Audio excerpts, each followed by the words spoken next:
If you've ever wondered what we do in a school day, this video is for you. Welcome back to Discovering an Educated Life. Today I'm coming to you to show you what actually gets done in a school day. This is the end of the year. We've got through all the fluff. We've weeded out all the pieces that didn't really work, and we're just doing school. And I wanted to show you guys this just mainly because I know that I talk a lot about curriculum and a lot about what worked and didn't. I want you to see what a day simplified really looks like for us.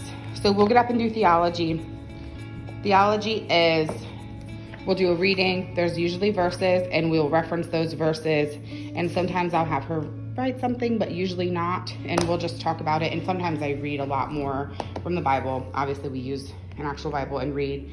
And as well, we do Dangerous Journey right now. This is the story of Pilgrim's Progress, and we're reading this in our morning time.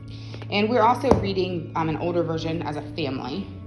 So that's for a class at our church that is on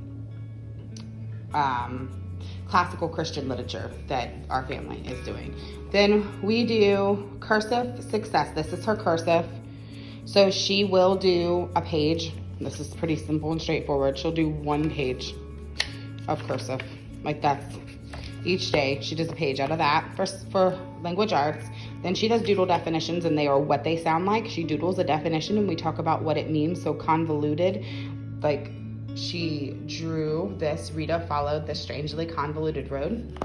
Really simple, one a day. Spelling UC, again, one thing a day. This has bossy R chunks she was marking, so she does copy work here, and we read the story together. Sometimes she is doing consonants and vowels, and you'll notice this page was blank here because if she passes fairly well her dictation on this day, she doesn't have to repeat it. I mean, if she gets like one word wrong, that's fine, but if she like messes it up really bad, I make her repeat.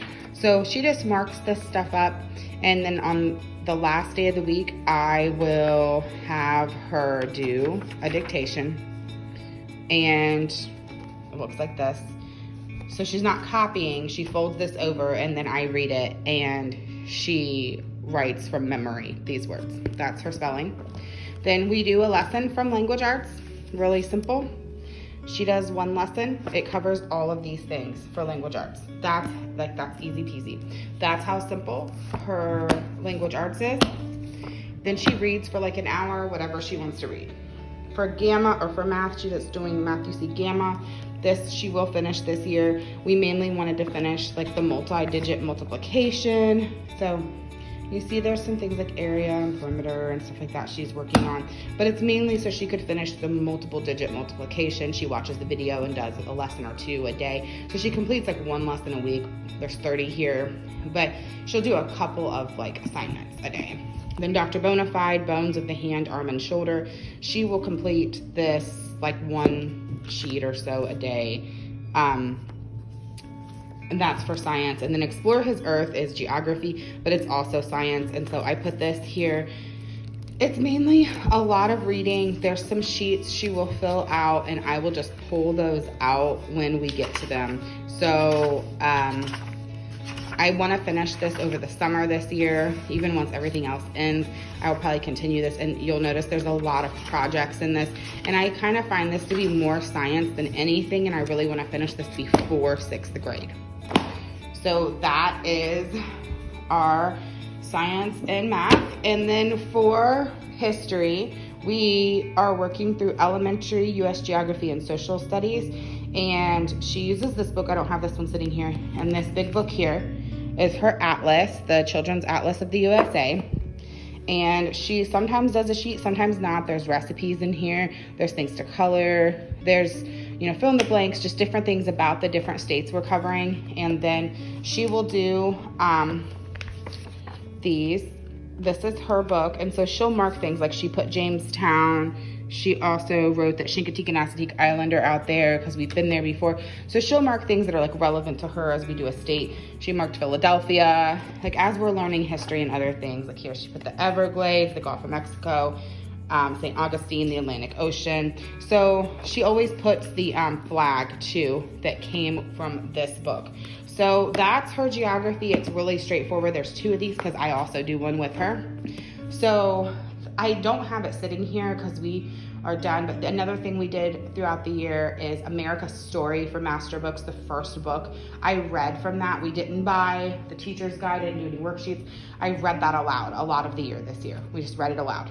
So the other thing, Detectives in Togas. So on a normal day, I'm just saying we probably would be reading that, but we finished it up. And then I finished up with reading Detectives in Togas, and we're almost done with this. We read quite a few other read-alouds this year, and we've been working on this one all year, and we're just trying to get through that at the end of the year. And I keep my little study guide from Sunlight right there in the book. So this is how simple and simplified I keep a day of school. The biggest thing I think that is time consuming out of this is probably if we have a project in this. Now, I'm not saying every day looks exactly like this, but this is a very, very simplified version of what we do for a day. There's my coffee, biscuits with the boss if you're a Ted Lasso fan. I will drink coffee all day as we do this. This will probably take about 2 hours to finish everything sitting here, and we're done with school for the day. One last thing is sometimes I will give her a writing prompt during this time. So I'm just showing you the most simplified version because I know I will show you like 50 things sometimes we might be trying to work through or doing. This is one day. So don't forget to hit like and subscribe. Show me what your simplified days look like. I think that's really important for us in the homeschool community to do, to show that this is okay if this is all we did for math. We didn't have to do 16 other supplements. We didn't have to do like Life of Fred and some hands, like this is okay. If this is what we did, that's what we did. I want you guys to kind of show me and tell me, link me to videos, tell me what you do for simplified homeschool days. Thanks. Don't forget to hit like and subscribe, and please ding the bell.